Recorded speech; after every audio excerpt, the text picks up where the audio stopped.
നമസ്കാരം, ഏവർക്കും study Nifty മലയാളത്തിൻ്റെ ഈവനിംഗ് പോഡ്കാസ്റ്റ് വീഡിയോയിലേക്ക് സ്വാഗതം. ഇന്ന് നമ്മൾ പ്രധാനമായിട്ടും ഈ വീഡിയോയിൽ ഡിസ്കസ് ചെയ്യാൻ പോകുന്നത് നാളെ വരാൻ പോകുന്ന നല്ല ബ്രേക്ക് തന്ന ചില സ്റ്റോക്കുകളെ കുറിച്ചും കൂടാതെ ബ്രേക്ക് ഔട്ടിന് സാധ്യതയുള്ള നല്ല പാറ്റേണുകളിൽ നിൽക്കുന്ന ചില സ്റ്റോക്കുകളെ കുറിച്ചുമാണ് മെയിനായിട്ട് ഇവിടെ ഡിസ്കസ് ചെയ്യുന്നത്. കൂടാതെ ഇന്നത്തെ ഏറ്റവും പ്രധാനപ്പെട്ട കുറച്ച് കാര്യങ്ങൾ കൂടി നമുക്ക് പറയാം. ആദ്യം ഇന്നത്തെ ഇന്ത്യൻ വിപണി നോക്കുകയാണെങ്കിൽ മന്ത്ലി എക്സ്പയറി ആയിരുന്ന ഇന്ന് നല്ല വോളറ്റാലിറ്റിയാണ് മാർക്കറ്റിൽ കാണാൻ കഴിഞ്ഞത്. നിഫ്റ്റിയിൽ നല്ലൊരു തിരിച്ചുവരവ് കണ്ട ഒരു ദിവസം കൂടിയായിരുന്നു. ദിവസത്തിലെ ഏറ്റവും താഴ്ന്ന നിലയിൽ നിന്ന് ഏകദേശം 140 പോയിന്റ്സിൻ്റെ ഒരു നല്ല റിക്കവറിയാണ് നിഫ്റ്റിയിൽ കാണാൻ കഴിഞ്ഞത്. ഒടുവിൽ 25,900 മുകളിലായിട്ട് തന്നെ ക്ലോസ് ചെയ്യാൻ സാധിച്ചു. ഇന്ന് അവസാന മണിക്കൂറിൽ ഒരു റിക്കവറി ഉണ്ടാവാൻ കാരണമായത് മെറ്റൽ, PSU, ബാങ്ക് ഓഹരികൾ കാരണമായിരുന്നു. അതേസമയം IT കൂടാതെ മിഡ് ക്യാപ്പ് കമ്പനികളെല്ലാം ഇടിഞ്ഞാണ് ക്ലോസ് ചെയ്യുന്നത്. അതുകൊണ്ട് തന്നെയാണ് വിപണി ഇന്ന് മൊത്തത്തിൽ നെഗറ്റീവിൽ ക്ലോസ് ചെയ്യാൻ കാരണമായത്. ഇന്ന് സെക്ടറുകളിൽ കൂടുതൽ നേട്ടമുണ്ടാക്കിയത് മെറ്റൽ സെക്ടർ ആണെന്ന് പറഞ്ഞു. ബ്രോക്കറേജ് അപ്ഗ്രേഡ് പോസിറ്റീവ് ആയതിനെ തുടർന്നും കൂടാതെ ആഗോള കാഴ്ചപ്പാട് പിന്തുണച്ച് ടാറ്റ സ്റ്റീലും JSW സ്റ്റീലും നിഫ്റ്റിയിലെ ഏറ്റവും കൂടുതൽ നേട്ടമുണ്ടാക്കിയ സ്റ്റോക്കുകളായി.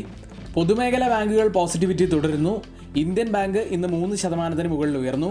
കൂടാതെ അസംസ്കൃത എണ്ണവില ബാരലിന് $65 താഴെ എത്തിയതുകൊണ്ട് തന്നെ ഓയിൽ കമ്പനികളായിട്ടുള്ള ONGCയും ഓയിൽ ഇന്ത്യയും ഇടിഞ്ഞു. മറ്റ് നേട്ടമുണ്ടാക്കിയ സ്റ്റോക്കുകൾ നോക്കുകയാണെങ്കിൽ SBI ലൈഫ് ശക്തമായ പ്രീമിയം വളർച്ചയും മാർജിൻ പുരോഗതിയും കാണിച്ചതുകൊണ്ട് തന്നെ സ്റ്റോക്ക് 5% നേട്ടത്തിലാണ് ക്ലോസ് ചെയ്യുന്നത്.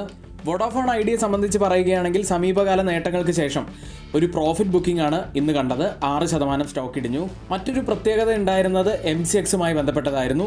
സാങ്കേതിക തകരാറ് കാരണം 4 മണിക്കൂറോളം വ്യാപാരം നിർത്തിവെച്ചതിനെ തുടർന്ന് സ്റ്റോക്ക് അതായത് MCX ഏകദേശം 2% ഇടിവാണ് ഇന്നുണ്ടാക്കിയത്.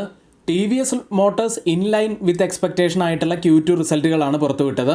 പക്ഷേ സ്റ്റോക്ക് ഏകദേശം 2% ഇടിവെന്നുണ്ടാക്കി. മറ്റൊരു സ്റ്റോക്ക് ഇൻഡസ് ടവേഴ്സ് എന്ന സ്റ്റോക്കാണ്. മെച്ചപ്പെട്ട പ്രവർത്തന മെട്രിക്സോടെ ശക്തമായ Q2 ഫലങ്ങൾ റിപ്പോർട്ട് ചെയ്തതിന് ശേഷം സ്റ്റോക്ക് 4% ഉയർന്നു. മികച്ച നേട്ടമുണ്ടാക്കിയ ചില സ്റ്റോക്കുകൾ നോക്കുകയാണെങ്കിൽ കാർട്രേഡ് ടെക് ഏകദേശം 15% നേട്ടമുണ്ടാക്കി.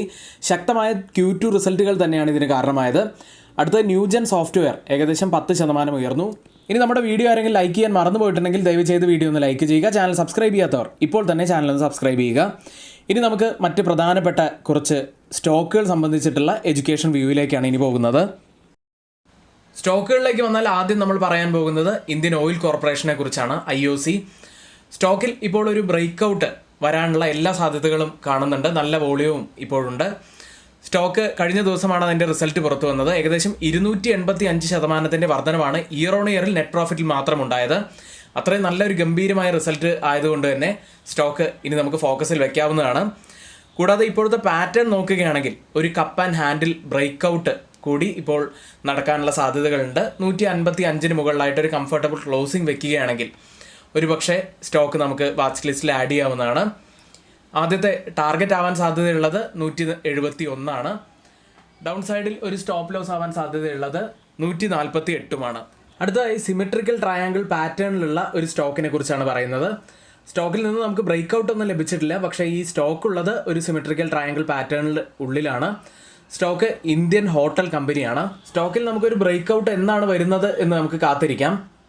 അടുത്ത ഒരു സ്റ്റോക്ക് മന്ത്ലി ബേസിസിൽ ഒരു ഫ്ലാഗ് ആൻഡ് പോൾ പാറ്റേണിലുള്ള ഒരു സ്റ്റോക്കാണ്. സ്റ്റോക്കിൽ നമുക്കൊരു ബ്രേക്ക് ഔട്ട് ലഭിച്ചിട്ടില്ല. പക്ഷേ ഒരു ഫ്ലാഗ് ആൻഡ് പോൾ പാറ്റേണിലാണ് ഇപ്പോൾ വരുൺ ബിവറേജസ് ട്രേഡ് ചെയ്യുന്നത്. സ്റ്റോക്കിൽ ഒരു ബ്രേക്ക് ഔട്ടൊക്കെ വരികയാണെങ്കിൽ അത് നല്ലൊരു അവസരം തന്നെ ആയിരിക്കാം. അപ്പോൾ അത് കൃത്യമായി തന്നെ വാച്ച് ചെയ്ത് സ്റ്റോക്ക് നിങ്ങളുടെ വാച്ച് ലിസ്റ്റിൽ ആഡ് ചെയ്ത് കൃത്യമായി തന്നെ ബ്രേക്ക് ഔട്ട് വരുന്നുണ്ടോ, അത് സസ്റ്റെയിൻ ചെയ്യുന്നുണ്ടോ എന്നൊക്കെ നോക്കിയതിന് ശേഷം മാത്രം നിങ്ങൾ ട്രേഡ് എടുക്കുക.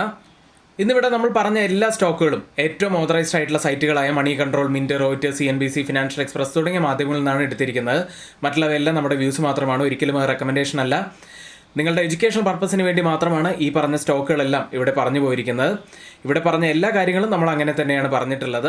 ഇനി ആർക്കെങ്കിലും നമ്മുടെ പെയ്ഡ് എഡ്യൂക്കേഷൻ ടെലഗ്രാം ചാനലിൽ ജോയിൻ ചെയ്യാൻ താല്പര്യമുണ്ടെങ്കിൽ ഇപ്പോഴിതാ 55% ഡിസ്കൗണ്ടോട് കൂടി 1299 രൂപയ്ക്ക് നിങ്ങൾക്ക് ജോയിൻ ചെയ്യാൻ കഴിയുന്ന നല്ലൊരു അവസരമുണ്ട്. പരമാവധി എല്ലാവരും ഉപയോഗപ്പെടുത്താൻ ശ്രമിക്കുക. നാളെ രാവിലത്തെ പ്രീ മാർക്കറ്റ് വീഡിയോയിൽ നമുക്ക് വീണ്ടും കാണാം. ഏവർക്കും നന്ദി.